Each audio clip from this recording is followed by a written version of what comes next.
Paul just had a moment before the show. We should discuss that today. My moment. Yeah. But before we discuss that, Paul, today's show is brought to you by Smart Deploy. These folks up here, check them out. smartdeploy.com/Thurrott for a free offer. That's actually a lifetime offer. I don't even know if offer is the right word when it's lifetime. But go check them out. Allowing IT to deploy one golden image to any computer model in just minutes. Go check them out. They do good stuff. And I think it's fair to say they're friends of the show at this point. I think so. Yes. I'm a little distracted here. I apologize. So I will give a quick recap of what happened. Yes. 180 seconds before we rolled the intro wheel and started this. Paul has encountered the copy and paste bug that is inside of Windows. If you're not familiar with this, consider yourself lucky and cross all your fingers, knock on wood. Basically what happens is you try to copy something in the latest version of Windows 10 and you go to paste it somewhere else and it doesn't. It like pastes the last thing you had in your clipboard. It doesn't recognize the copy command, and It's really frustrating. It happened to me this morning, and it happened to Paul twice here today. How is your sanity? It happens to me every day. And the way actually you can see it for yourself if you want to look this one up. It's out on the internet. You can see it. So I just posted a story about the Fall Creators Update hitting over 20% of all Windows 10 PCs out in the wild, which is a slightly faster rate than its predecessor. The title is Fall Creators Update hits over 20% of all Windows 10 PCs. You can see how creative I am. The way that WordPress works, generally speaking, is that the URL for this thing will be thurrott.com/Windows 10, probably in this case, / some number, which is probably the unique identifier for the article, / the article title, right? Fall-creators-update- like that. Except I hit the copy and paste bug. And so when I pasted the article title into that field in WordPress, I didn't notice that what it had pasted was something else, which was the URL of an ad duplex report that I'm citing in this article, which I had pasted into the editor to, link to it. So when I hit publish, it went out with the title http://reports, at adduplex.com, whatever. And the way you know that's real is if you go and look at the article, Fall Creators Update hits over 20% of all Windows 10 PCs, and you look at the URL, you will see that the URL for that article has the wrong name because of that copy and paste bug. It's real. So two things worth noting here. One, you can change that URL slug if you... You can, but I left it there for the shame of Windows 10. I did it on purpose. I left it there for the world to see. Yeah. The best thing about this bug is the first time it happens, you think, I just screwed up. And then it'll happen like 3 days later. You're like, well, maybe I just screwed up. And then it'll happen 3 days after that. You're like, I'm on the 1200th time this has happened. I know it's a bug. This isn't me fumble fingering Control-C or Control-V. It's not me. And I think, by the way, this is something people need to come to grips with, because I think we tend to blame ourselves sometimes, automatically. I know I do. Yep. It's not me. Yeah, no, this is, I tweeted it this morning, and you responded, and a whole bunch of other people were chiming in. It's real. This is not conspiracy. It's not Sasquatch. This is real.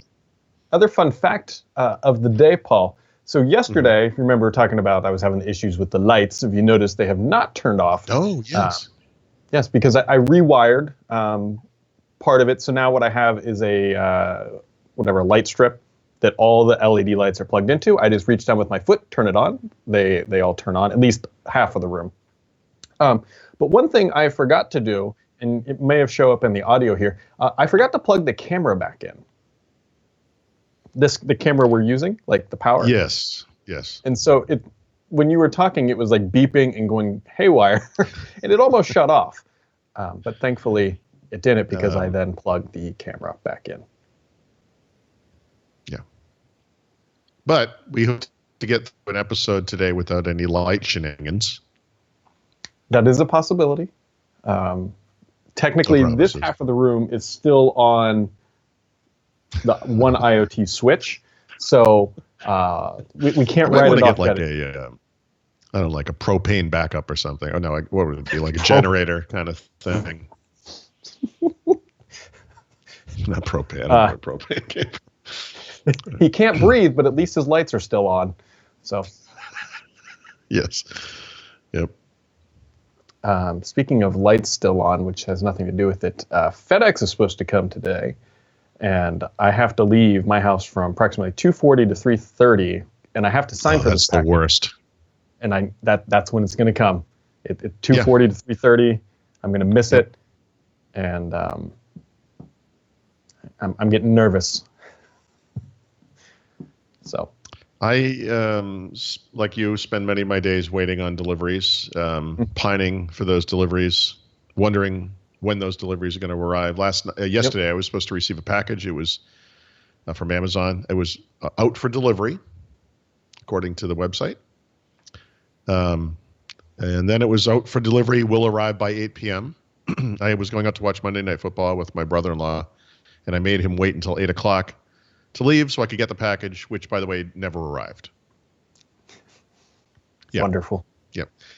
And, I get it. I get that it's, holiday time, blah, blah, blah, whatever. But, I actually paid extra for this one to get it as quickly as I could. Yep. Yeah. So how's that working out for you? Here's what's not working for me. If you go to the Amazon.com website and you go to orders and you go and find the order, you can find out some information about the order. But one of the things you can't do is complain. Now obviously Amazon has a feedback, mechanism. You can, but there should be a thing attached to it. Like I can provide feedback about the packaging of the package, which I don't have. I can provide feedback about the product that I ordered, which I don't have.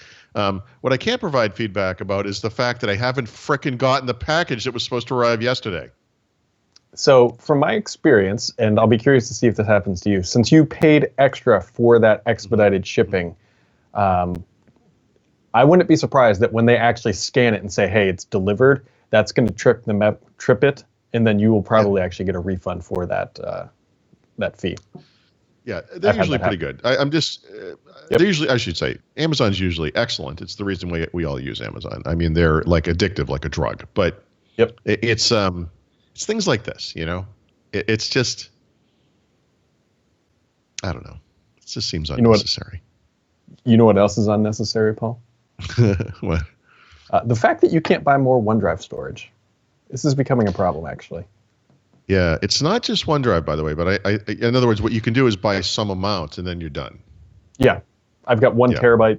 I would love to give Microsoft a little bit of money for 2 terabytes. Yep. But I can't. You should be able to select that thing twice, 3 times. Yeah. You should be able to get whatever you want. Yeah, I agree with that completely. I have no idea why they don't do that. I mean, I know they got spooked when they did the unlimited OneDrive, and then people were abusing it, but nobody was paying at that point. Like, let me buy another 1 terabyte of storage for $15 a year on top of my Office 365. Happy to do it. Yep. But I can't. And there could be a little bit of oversight on those accounts. I mean, obviously, if somebody ponies up for 5 terabytes of storage or something, you might want to keep an eye on that thing. Make sure he's not putting illegal movie downloads or something. That absolutely fine. But yeah, you should be able to do it. I agree with this completely. I would buy multiple terabytes myself. Yeah, because actually, the reason why this came up was I tweeted this out earlier. I'm tempted. I probably won't do it. But getting a NAS, and right. Here's the reason why, actually, because much like you, I jump around from multiple machines. Actually, that's what I'm waiting on FedEx for, is for that Threadripper machine to show up. And one of the longest processes for me is I sync my OneDrive. I know I can do cloud files and all that crap, but I sync the entire drive because I have the storage space for it. And so what I would love is be able to get a 6 terabyte NAS, because now that I'm doing a lot more video editing, I like to save that stuff. And so I would like to have one NAS that has my entire OneDrive and my video backups, and then sync it to OneDrive so that if I'm out, like on this machine, I don't download the entire thing. Yeah, you can actually get access to it. Right. The trick with most NASs is that they're kind of Linux based, and the connectivity between those machines and Windows occurs over SMB, and it's technically not supposed to work with OneDrive, but obviously there are workarounds for that kind of thing. Yep. You should be able to do it, frankly. I don't do it. You should be able to do it. I recommended that WD thing. WD obviously makes consumer stuff, and then they make professional things. But then they have these kind of prosumer devices, which is the thing that I bought. and it's a double drive. I can't remember if it's, I want to say it's 8 or maybe 12 terabyte drives. It sounds like too much as I say it, but I think that's what it is. And then they they duplicate or whatever. They're not, I don't know if it's RAID technically or whatever it is, but for hardware failure resiliency, I like it a lot. It's a great device. It just kind of sits there and chugs away. It doesn't, you don't really, there's no trouble using it. Yeah, no, that's exactly what I want. But the problem is that OneDrive component, which to me is critical because I like to be able to access that stuff anywhere. And I know that they have their own third-party software. You can go log in to whatever website and make it work. But the thing is, for me, OneDrive works really well. I don't have any problem with OneDrive, so I don't want to move away from that. And so it's, I'm taking a picture over here. I apologize. This is it's funny. I bought a Mac, and it has like a Touch ID on the stupid Touch Bar thing, and the Touch ID is actually a really good idea. So like on your phone, you can use your fingerprint to authenticate. So it's totally worth like $2,500. It's awesome. I know there are no words. Well, besides the fact that you've let me down, there are no positive words. Yes, I think that's the better way to describe it. The fact that you felt that you needed to take the photo while we were. Oh, because sorry, I should say what it's in the Touch IDs, but whatever it's called, it says install Mac OS High Sierra Touch ID to add. I don't know what it says. I can't read the rest of it. A new helper tool. I don't know what that means, but anyway, it's cute. It has a little arrow that goes like this, like, hey, touch over here, because people who use Macs are obviously really smart. You know what's going to be great, Paul? Somebody brought this up on Twitter. Like, what's going to be great is when they bring Face ID to the Mac. Oh, that stuff is absolutely happening. You know it is. It's going to be like a little Kinect inside the laptop. I'd like to point out that this machine already has Face ID built in. It's had it for it's a different technology, right? But for whatever it's worth, it is. But the server, what do you call it? The Windows Hello stuff is actually super secure. Like there are, we went through that 1-2 days of I'm going to hold up a picture of myself and see if it works. That stupid stuff that people always do. Because they don't understand how like 3D facial mapping works. But anyway, there are no stories about this not working, right? There are stories about it not working for you, like whatever reason but it works in the dark. It works well. Mm-hmm. No, it does. And when Apple brings it to their Mac, it'll be revolutionary. And and I'll have to buy a $3,000 Mac to get it, so that'll be good. Maybe you can pick up some AirPods while you're there. Yeah, something to complement your ridiculous purchase. Here's something else ridiculous. It's a ridiculous accessory. I would. Yep. I buy like one Mac every, I don't know, 7-8 years. I'm trying to be nice. I'm trying to be nice. Don't bother. It's fine. I deserve to be mocked for this. It's okay.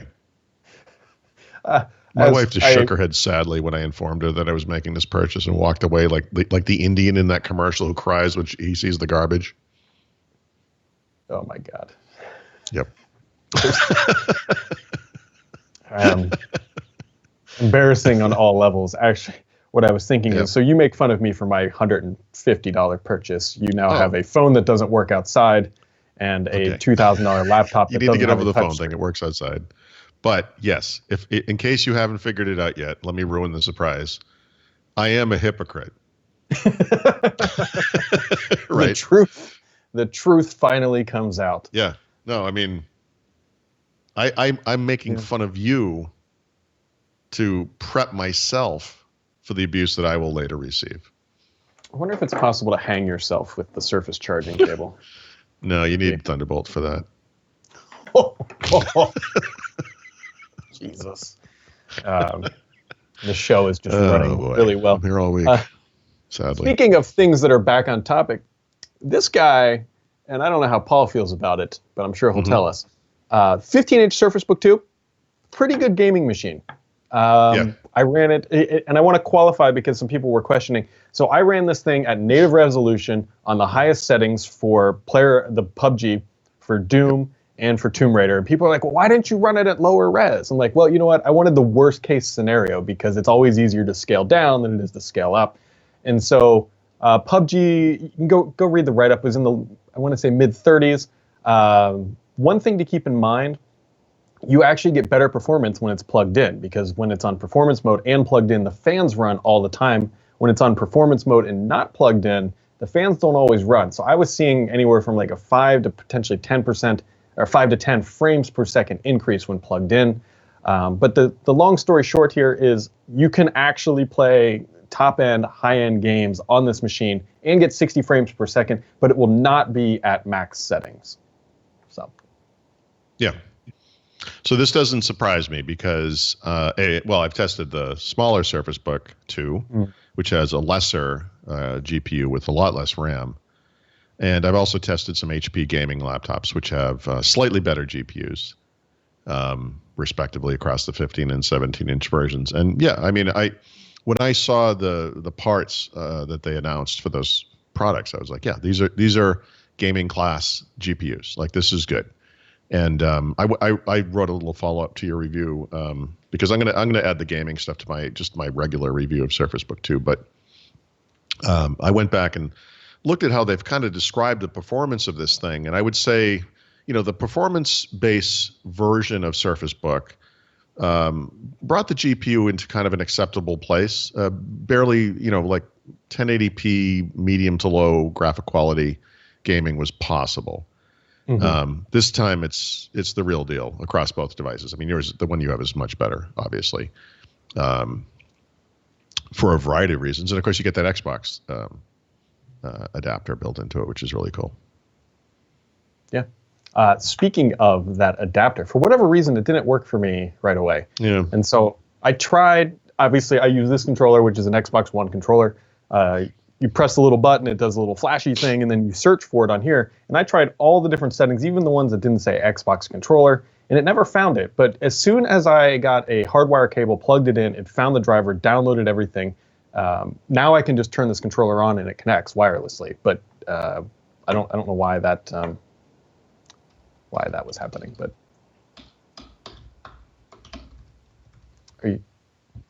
what are you doing? As we record this, Brad, there's some news coming up, and oh yes, it is. Yeah, I'm going to forward you some stuff. Some stuff is happening. Well, most likely by the time this podcast is live, you'll be able to catch up on that stuff. But you got anything else for today, Paul?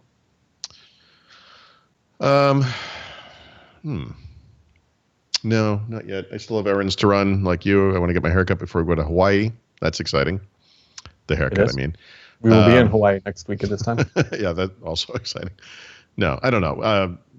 I'm a little distracted because of stuff. So, yeah, there'll be some news soon. Let's just put it that way. I probably by the time you see the podcast. Well, there we go. Let me... I collapsed everything on my screen, which was not a smart move. Windows key D is good, but you can also use Windows key D to get it back up. Oops. I am firing on 3.5 cylinders today. So, all right, folks. Today's show is brought to you by Smart Deploy, hardware-independent imaging software for businesses with 50 to 50,000 users. Check them out, smartdeploy.com/Thurrott, and we will catch you right back here tomorrow for We Help Wednesday.